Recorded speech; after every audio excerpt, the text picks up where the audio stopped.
Exodus chapters 8 through 9, from the King James Version, chapter 8. And the Lord spake unto Moses, Go unto Pharaoh, and say unto him, Thus saith the Lord, Let my people go, that they may serve me.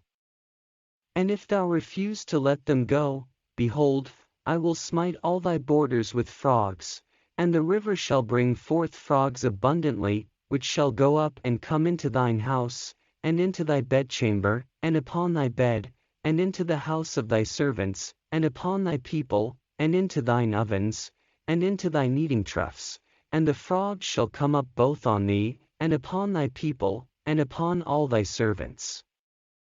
And the Lord spake unto Moses, Say unto Aaron, Stretch forth thine hand with thy rod over the streams, over the rivers, and over the ponds, and cause frogs to come up upon the land of Egypt. And Aaron stretched out his hand over the waters of Egypt, and the frogs came up, and covered the land of Egypt.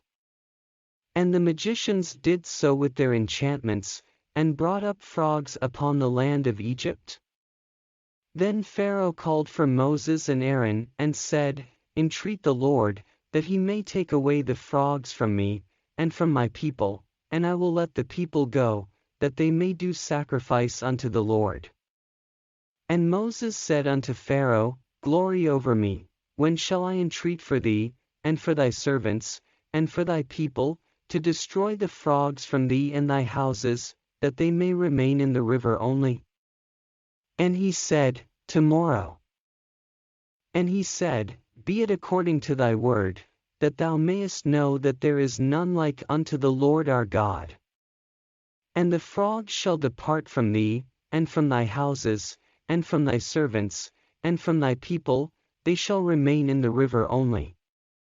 And Moses and Aaron went out from Pharaoh, and Moses cried unto the Lord because of the frogs which he had brought against Pharaoh.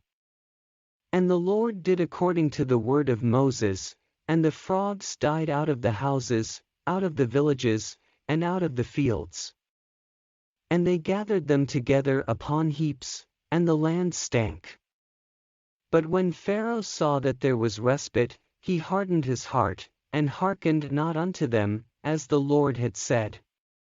And the Lord said unto Moses, Say unto Aaron, Stretch out thy rod, and smite the dust of the land, that it may become lice throughout all the land of Egypt.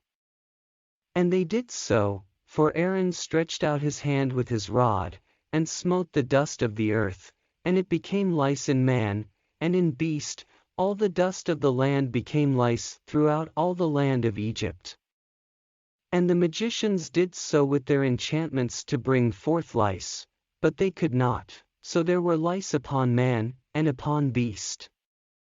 Then the magicians said unto Pharaoh, This is the finger of God, and Pharaoh's heart was hardened, and he hearkened not unto them, as the Lord had said. And the Lord said unto Moses, Rise up early in the morning, and stand before Pharaoh, lo, he cometh forth to the water. And say unto him, Thus saith the Lord, Let my people go, that they may serve me. Else, if thou wilt not let my people go, behold, I will send swarms of flies upon thee, and upon thy servants, and upon thy people, and into thy houses, and the houses of the Egyptians shall be full of swarms of flies, and also the ground whereon they are.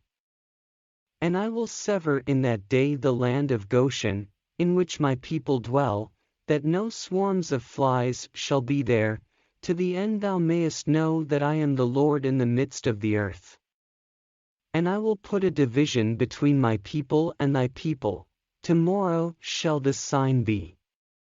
And the Lord did so, and there came a grievous swarm of flies into the house of Pharaoh, and into his servants' houses. And into all the land of Egypt, the land was corrupted by reason of the swarm of flies. And Pharaoh called for Moses and for Aaron, and said, Go ye, sacrifice to your God in the land. And Moses said, It is not meet so to do, for we shall sacrifice the abomination of the Egyptians to the Lord our God. Lo, shall we sacrifice the abomination of the Egyptians before their eyes, and will they not stone us? We will go 3 days' journey into the wilderness, and sacrifice to the Lord our God, as he shall command us. And Pharaoh said, I will let you go, that ye may sacrifice to the Lord your God in the wilderness, only ye shall not go very far away, entreat for me. And Moses said, Behold, I go out from thee, and I will entreat the Lord that the swarms of flies may depart from Pharaoh, from his servants, and from his people, tomorrow. But let not Pharaoh deal deceitfully any more in not letting the people go to sacrifice to the Lord. And Moses went out from Pharaoh, and entreated the Lord. And the Lord did according to the word of Moses, and he removed the swarms of flies from Pharaoh, from his servants, and from his people, there remained not one. And Pharaoh hardened his heart at this time also, neither would he let the people go. Chapter 9. Then the Lord said unto Moses, Go in unto Pharaoh, and tell him, Thus saith the Lord God of the Hebrews, Let my people go, that they may serve me. For if thou refuse to let them go, and wilt hold them still, behold, the hand of the Lord is upon thy cattle which is in the field, upon the horses, upon the asses, upon the camels, upon the oxen, and upon the sheep, there shall be a very grievous murrain.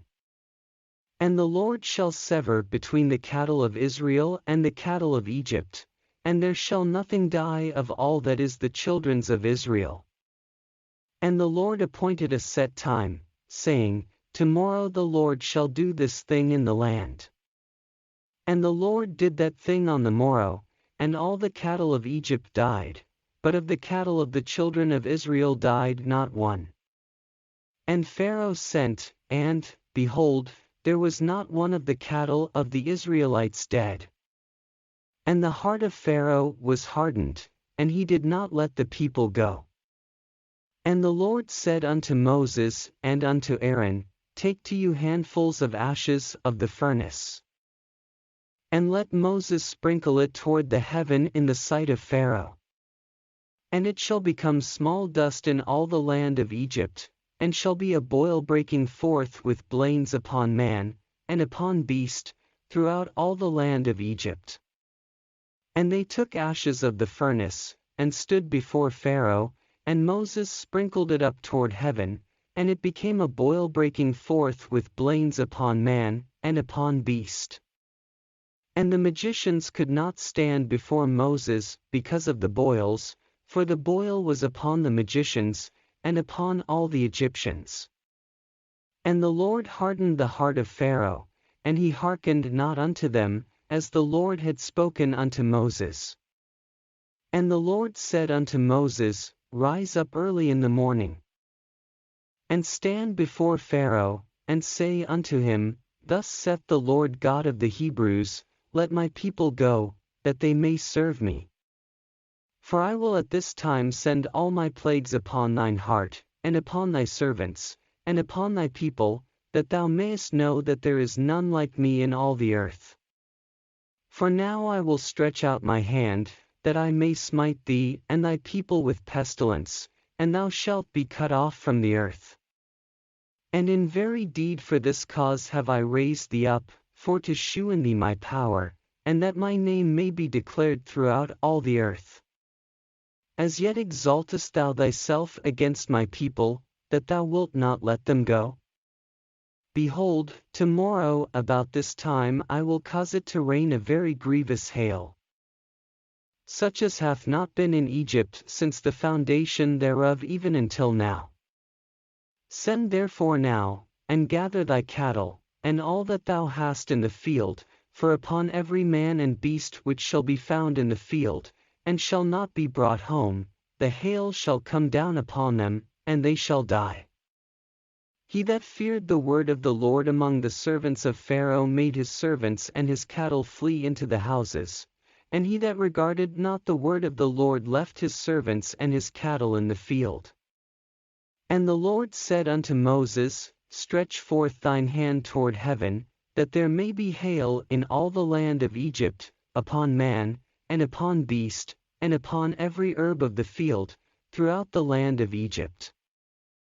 And Moses stretched forth his rod toward heaven, and the Lord sent thunder and hail, and the fire ran along upon the ground, and the Lord rained hail upon the land of Egypt. So there was hail, and fire mingled with the hail, very grievous, such as there was none like it in all the land of Egypt since it became a nation. And the hail smote throughout all the land of Egypt all that was in the field, both man and beast, and the hail smote every herb of the field, and brake every tree of the field. Only in the land of Goshen, where the children of Israel were, was there no hail. And Pharaoh sent, and called for Moses and Aaron, and said unto them, I have sinned this time, the Lord is righteous, and I and my people are wicked. Entreat the Lord, for it is enough, that there be no more mighty thunderings and hail, and I will let you go, and ye shall stay no longer.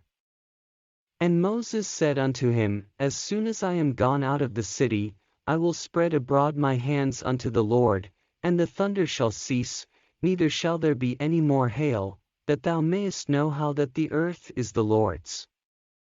But as for thee and thy servants, I know that ye will not yet fear the Lord God. And the flax and the barley was smitten, for the barley was in the ear, and the flax was bald. But the wheat and the rye were not smitten, for they were not grown up. And Moses went out of the city from Pharaoh, and spread abroad his hands unto the Lord, and the thunders and hail ceased. And the rain was not poured upon the earth. And when Pharaoh saw that the rain and the hail and the thunders were ceased, he sinned yet more, and hardened his heart, he and his servants. And the heart of Pharaoh was hardened, neither would he let the children of Israel go, as the Lord had spoken by Moses.